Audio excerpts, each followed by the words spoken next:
السلام علیکم ورحمۃ اللہ وبرکاتہ۔ ساتھیو، آقائے دو جہاں صلی اللہ تعالیٰ علیہ وآلہ وسلم کی حدیث مبارکہ کا مفہوم ہے کہ میری امت کے جس شخص نے 40 حدیثیں یاد کی اور ان پر عمل کیا، اللہ تعالیٰ قیامت کے دن اسے فقیہ اور عالم بنا کر اٹھائے گا۔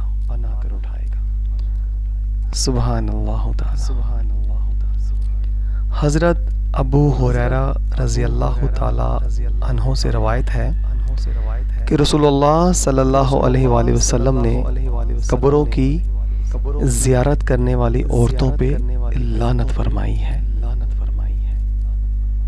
ایک اور حدیث مبارکہ میں آقائے دو جہاں صلی اللہ علیہ وآلہ وسلم نے فرمایا، بالغ عورت کی نماز بغیر اوڑھنی کے اللہ تعالی قبول نہیں فرماتا۔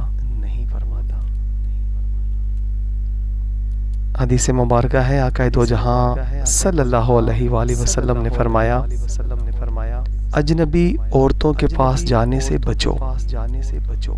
انصار میں سے ایک آدمی نے عرض کیا، اے اللہ کے رسول، دیور کے بارے میں کیا حکم ہے؟ فرمایا، دیور تو موت ہے۔ اللہ اکبر۔ ام المؤمنین ام سلمہ سے روایت ہے کہ وہ میمونہ رسول صلی اللہ علیہ وآلہ وسلم کے پاس تھیں۔ اتنے میں ابن مکتوم ام مکتوم رضی اللہ تعالی عنہ آئے اور آپ کی خدمت میں حاضر ہوئے تو رسول اللہ صلی اللہ علیہ وآلہ وسلم نے فرمایا، تم دونوں اس سے پردہ کرو۔ ام سلمہ رضی اللہ تعالی عنہ فرماتی ہیں، میں نے عرض کیا، اے اللہ کے رسول، کیا وہ نبینہ نہیں؟ وہ ہمیں نہیں دیکھ سکتے؟ تو نبی کریم صلی اللہ علیہ وآلہ وسلم نے فرمایا، تم دونوں بھی نبینہ ہو کیا؟ تم اسے نہیں دیکھ رہی؟ سبحان اللہ۔ عورتوں کے لیے اسی طرح مردوں کو دیکھنا مکروہ ہے جس طرح مرد کو عورتوں کی طرف دیکھنا مکروہ ہے۔ جس مسلمان کی نظر کسی عورت پر پڑی پھر اس نے اپنی نظریں نیچے کر لیں تو اللہ پاک اس کو ایسی عبادت کی توفیق بخشے گا جس کی لذت وہ اپنے دل میں محسوس کرے گا۔ سبحان اللہ۔ غیر عورتوں کے پاس جانے سے اجتناب کرو۔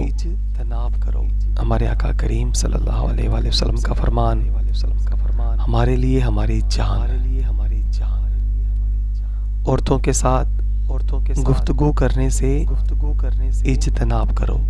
بے شک جو کسی عورت کے ساتھ اکیلا ہوتا ہے جبکہ عورت کے پاس اس کا کوئی محرم نہ ہو تو وہ ضرور اس سے متعلق برے خیالات دل میں مبتلا ہو جاتا ہے۔ ہمارے پیارے نبی صلی اللہ علیہ وآلہ وسلم کے فرمان علی شان کا مفہوم ہے، کسی کے سر میں لوہے کی کنگھی سے چھید کیے جائیں، یہ اس کے لیے اس بات سے بہتر ہے کہ وہ کسی ایسی عورت کو چھوئے جو اس کے لیے حلال نہ ہو۔ اللہ اکبر۔ ہمارے پیارے نبی صلی اللہ علیہ وآلہ وسلم کے فرمان علی شان ہے، عورت ابلیس کے تیروں میں سے ایک تیر ہے۔ جس کی نظر کسی خوبصورت عورت پر پڑے پھر وہ اللہ کی رضا اور خوشنودی کے لیے اپنی نگاہ نیچی کر لے تو اللہ پاک اس کو ایسی عبادت کی توفیق دیتا ہے جس کی لذت وہ اپنے دل میں محسوس کرتا ہے۔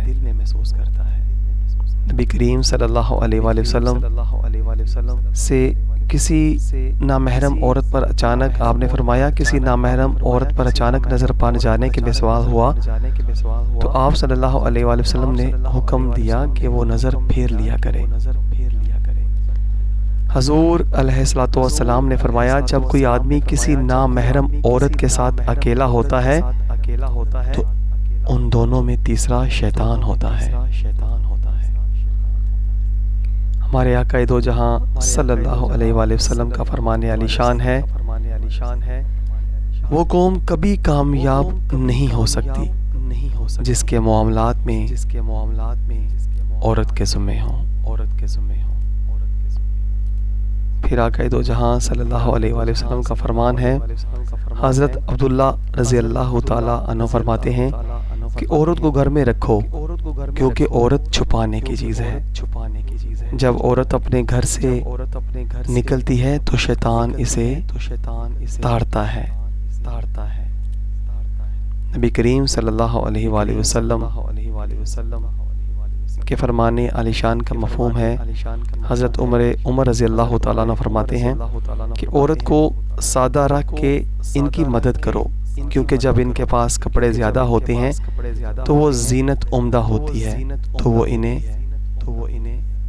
باہر کا پسند ہوتا ہے، باہر نکلنا یعنی گھر سے باہر نکلنا پسند ہوتا ہے۔ حضرت ابو بکر عبد الرحمن رضی اللہ تعالیٰ عنہ فرماتے ہیں کہ عورت کی ہر چیز پردہ ہے، حتیٰ کہ اس کے ناخن بھی، یعنی عورت کو پوری کی پوری چھپ کے رہنا چاہیے ہر غیر سے۔ نبی کریم صلی اللہ علیہ وآلہ وسلم نے فرمایا، تین طرح کے لوگ ہیں جن کی طرف اللہ پاک قیامت کے دن نہ دیکھے گا، یعنی رحمت اللہ کی رحمت جو نظر رحمت کی نظر ہے وہ اللہ تعالیٰ نہیں ڈالیں گے۔ ایک والدین کا نافرمان، دوسری وہ عورت جو مردوں کی مشابہت اختیار کرے، اور تیسرا دیوس جو اپنے گھر میں بغیرتی برداشت کرتا ہے۔ اللہ اکبر۔ ایک مرتبہ حضرت علی رضی اللہ تعالی عنہ نے لوگوں سے مخاطب ہو کر فرمایا، تمہیں شرم یا غیرت نہیں آتی کہ تمہاری عورتیں گھروں سے باہر نکلیں؟ اللہ اکبر۔ حضور علیہ السلام نے فرمایا، دنیا کے سامان سے کوئی بھی چیز نیک اور صالح عورت سے بہتر نہیں۔ اسی لیے شادی سے قبل عورتوں کا انتخاب انتہائی ضروری ہے، کیونکہ اس سے آپ کی نسل چلنی ہے۔ اس طرح کا مفہوم ہے۔ نبی کریم صلی اللہ علیہ وآلہ وسلم نے فرمایا، عورت کی نماز جو اللہ پاک کو سب سے زیادہ پسند ہے وہ ہے جو گھر کے سخت اندھیرے میں پڑھی جائے، چھپ کے پڑھی جائے۔ سبحان اللہ۔ آپ صلی اللہ علیہ وآلہ وسلم کے فرمان علی شان کا مفہوم ہے، عورتوں کو بلا خانوں میں نہ بساؤ اور انہیں کتابت یعنی لکھنا نہ سکھاؤ، بلکہ عورتوں کو سوت کاٹنا سکھاؤ اور سورہ نور کی تعلیم دو۔ سبحان اللہ۔ کیونکہ بزرگ فرماتے ہیں کہ عورتوں کو لکھنا سکھانا یہود و نصارہ کا طریقہ ہے۔ آقا دو جہاں صلی اللہ علیہ وآلہ وسلم کے فرمان علی شان ہے کہ یہود و نصارہ کی مشابہت اختیار مت کرو۔ اللہ اکبر۔ آج تو پوری قوم ہی یہود و نصارہ کی وضاحت فکر و عمل اپنا کر اپنی زندگیاں بسر کر رہی ہے۔ نبی کریم صلی اللہ علیہ وآلہ وسلم نے فرمایا، جس نے کسی قوم کی مشابہت اختیار کی وہ انہی میں سے ہے۔ اللہ اکبر، اللہ اکبر، اللہ اکبر۔ امت مسلمہ کا کیا بنے گا؟ ہم سب آج دین سے دور ہو چکے ہیں۔ حضور علیہ السلام نے فرمایا، اللہ تعالیٰ نے ذلت اور رسوائی مقدر کر دی وہ شخص کے نصیب میں جو میری مخالفت کرے گا۔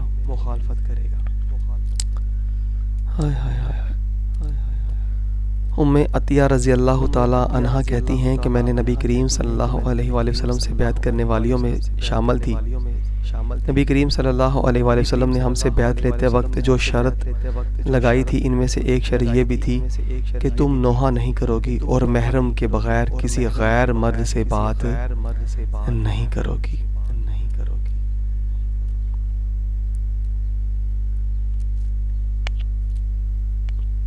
پھر ایک جگہ فرمایا، تم بجز محرم کے کسی غیر مرد سے ہرگز بات مت کیا کرو۔ کیا مطلب؟ یعنی کہ جب تمہارا کوئی محرم آپ لوگوں کے ساتھ ہو تو کوئی ایسا معاملہ پیش آ جائے کہ غیر محرم سے بات کرنا ناگزیر ہو جائے تو پھر تمہارے درمیان محرم ہونا ضروری ہے۔ جو عورت چہرے کو صاف رنگ لانے کے لیے رگڑے یا رگڑوائے، ایسی عورت پر اللہ تعالیٰ کی لعنت ہے۔ اللہ رب العزت نے خوبصورتی کے لیے چہرے کے بال اکھاڑنے والیوں پر لعنت فرمائی ہے۔ اللہ اکبر۔ آج جتنے بھی بیوٹی پارلرز کھل چکے ہیں گلی گلی محلے محلے گھر گھر میں، وہاں پر یہی سب کچھ ہوتا ہے اور اسلام کی دھجیاں اڑائی جاتی ہیں۔ نبی کریم صلی اللہ علیہ وآلہ وسلم نے فرمایا، جو اللہ اور یوم آخرت پر ایمان رکھتی ہو، ایسی عورت کے لیے جائز نہیں کہ وہ ایک دن کی مسافت کا سفر کرے، یعنی بغیر محرم کے۔ اللہ اکبر۔ آج عورت ہر جگہ آزادی کے ساتھ اکیلی جا رہی ہے، حتیٰ کہ گھر سے باہر ہاسٹلوں میں رہ رہی ہے، غیر ملکوں میں جا رہی ہے۔ مسلمان عورت کی نیکی 70 صدیقین کے عمل کے برابر ہوتی ہے، اور مسلمان عورت کا گناہ 1000 گناہ گار کے گناہ کے برابر ہوتا ہے۔ جب کوئی عورت اپنے شوہر کے علاوہ کسی اور کے لیے خوشبو لگاتی ہے، وہ خوشبو، اس کا خوشبو لگانا اس کے لیے آگ ہے۔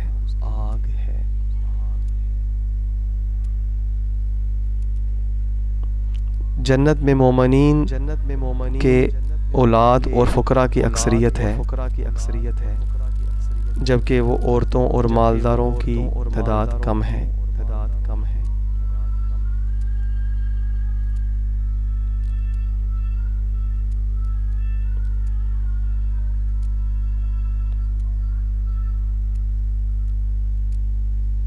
جہنم میں عورتوں کی تعداد زیادہ ہوگی۔ شیطان بڑا ہی چلاک ہے، پرہیزگاروں کو اپنے جال میں پھنسانے کے لیے اس کے پاس سب سے جو بہترین پھندا ہے وہ عورتیں ہیں۔ مسلمان آدمی کو جو چیز سب سے زیادہ فائدہ پہنچاتی ہے وہ اس کی خوبصورت بیوی ہے۔ جب بھی وہ اس کی طرف نظر کرتا ہے وہ اسے خوش کرتی ہے۔ مرد جب اسے حکم دیتا ہے وہ اس کی اطاعت کرتی ہے، اور مرد کے گھر پر نہ ہونے کی صورت میں اس کے مال اور اپنی جان، عزت، آبرو کی حفاظت کرتی ہے۔ بنی اسرائیل اس وقت ہلاک ہوئے جب ان کی عورتوں نے بالوں کے جوڑے بنانے شروع کر دیے۔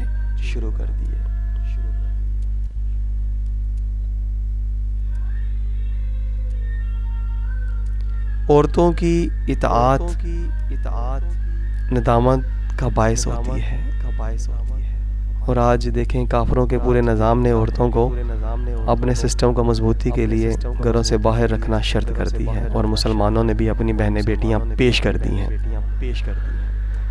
مرد اس وقت تک بھلائی پر رہیں گے جب تک عورتوں کی نہیں مانیں گے۔ سبحان اللہ۔ اللہ تعالیٰ نے مرد کو عورتوں کا حاکم بنایا ہے، اور بے شک حاکم اسی صورت میں حاکم رہتا ہے جب وہ اپنے حکم کی تعمیر کروائے۔ مرد اس وقت تک ہلاک ہو جائیں گے، مرد اس وقت ہلاک ہو جائیں گے جب عورتوں کی اطاعت شروع کر دیں گے۔ اللہ اکبر۔ آج معاملہ ایسا ہی ہے۔ حضرت علی رضی اللہ تعالیٰ عنہ فرماتے ہیں، ایک دن رسول اللہ صلی اللہ علیہ وآلہ وسلم نے ہم سے سوال کیا، کون سی چیز ہے جو عورت کے لیے سب سے بہتر ہے؟ اس کا جواب کوئی نہیں جانتا تھا۔ حضرت علی فرماتے ہیں، میں جب فاطمہ رضی اللہ تعالیٰ عنہ کے پاس واپس لوٹا، میں نے کہا، اے فاطمہ، رسول اللہ صلی اللہ علیہ وآلہ وسلم نے ہم سے ایک سوال کیا ہے جس کا جواب ہم نہیں جانتے۔ فاطمہ بولی، وہ کون سا سوال، کیا ہے؟ میں نے کہا، یا رسول اللہ صلی اللہ علیہ وسلم نے پوچھا ہے کہ عورت کے لیے کون سی چیز سب سے زیادہ بہتر ہے؟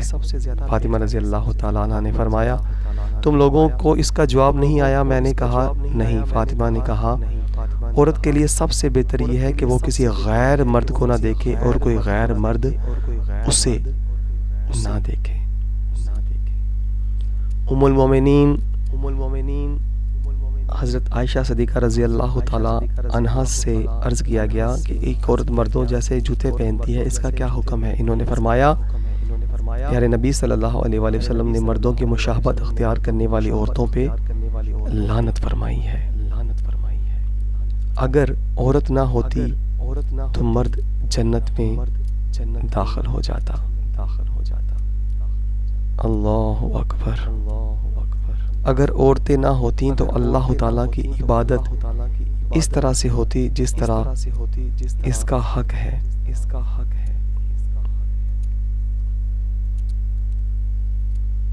آقا دو جہاں صلی اللہ علیہ وآلہ وسلم کے فرمانے علی شان امت مسلمہ کے لیے رحمت ہیں۔ آپ نے فرمایا مجھے اپنی امت پر کسی فتنے کا اتنا خوف نہیں جتنا عورت اور شراب کے فتنے کا خوف ہے۔ اللہ اکبر کبیرہ۔ اور آج یہی دونوں چیزیں امت مسلمہ کو برباد کر رہی ہیں۔ اللہ تعالی ہمیں زندگی اسلام پر اور موت ایمان پر عطا فرمائے، ہماری نسلوں کو دین اسلام پر سلامت رکھے، آمین یا رب العالمین۔ ساتھیو سبسکرائب، شیئر اور لائک ضرور کیجیے گا۔ جزاک اللہ خیر۔